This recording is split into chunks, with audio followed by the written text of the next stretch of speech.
لە فەڕەنسا خۆپیشاندان دژ بە ئیسلامۆفۆبیا واتە ترس لە ئیسلام و پرۆژە یاسای جوداخوازی کە بەوە ڕەخنەی لێ دەگیرێت موسڵمانانی کردووەتە ئامانج لە پاریسی پایتەخت و شارەکانی مارسیلیا و لیل و ستراسبێرگ و بۆردیوکس و لیۆن درێژەی هەیە.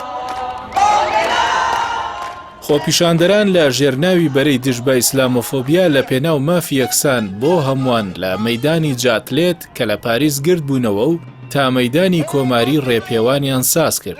لە میانی ڕێپێوانەکەیاندا خۆپیشاندەران هوتافی بەسە ئیسلامۆفۆبیا ئەگەر دادپەروەری نەبێت ئاشتیش نابێت، ڕەگەزپەرستانیش نەخوازن هەر لێرەین و ماکرۆنیش نەخوازێت ئێمە بۆ شەرەفی موسڵمانان و داهاتووی منداڵان لێرەینیان دەوتەوە. پرۆژە یاساکە کە بە جوداخوازی ناسراوە لە 16 شوباتدا لە ئەنجومەنی نیشتیمانی فەڕەنسا پەسەند کراو. لە 30 ئاداریشەوە لە ئەنجومەنی پیران گفتوگۆی لەبارەوە دەکرێت.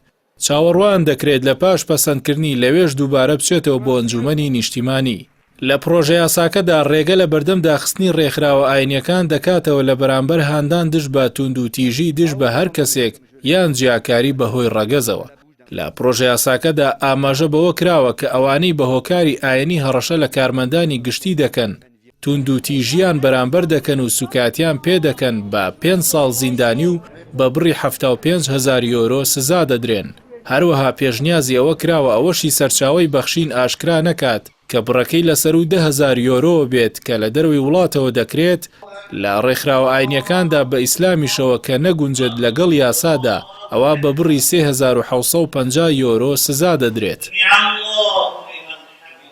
لە پرۆژە یاساکەدا سزای 3 ساڵ زیندانی و 45,000 یۆرۆ دانراوە بۆ ئەو کەسانی لە تۆڕە کۆمەڵایەتیەکاندا زانیاری کەسی بڵاو دەکەنەوە کە ژیانی کەسەکە بخاتە مەترسیەوە.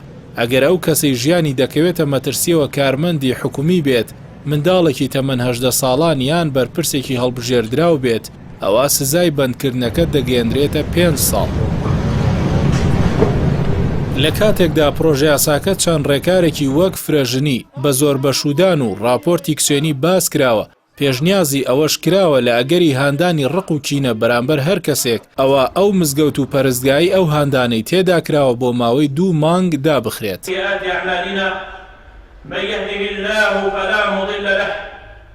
پرۆژە یاساکە لە پاریس لەلایەن ژمارەی زۆر لە ڕێکخراوەکانی کۆمەڵگەی مەدەنی، ڕۆژنامەنووسان، ئەکادیمیستان و بەرگریکارانی مافەکانی مرۆڤ ئیدانەکرا لەبەرەوەی دەبێتە هۆی جیاکاری دژ بە موسڵمانان. هاوکات پرۆژە یاساکە کاردانەوەی موسڵمانان و بەرگریکارانی مافەکانی مرۆڤی لە فەڕەنسا و ژمارەیەکی زۆر وڵاتان لێکەوتەوە.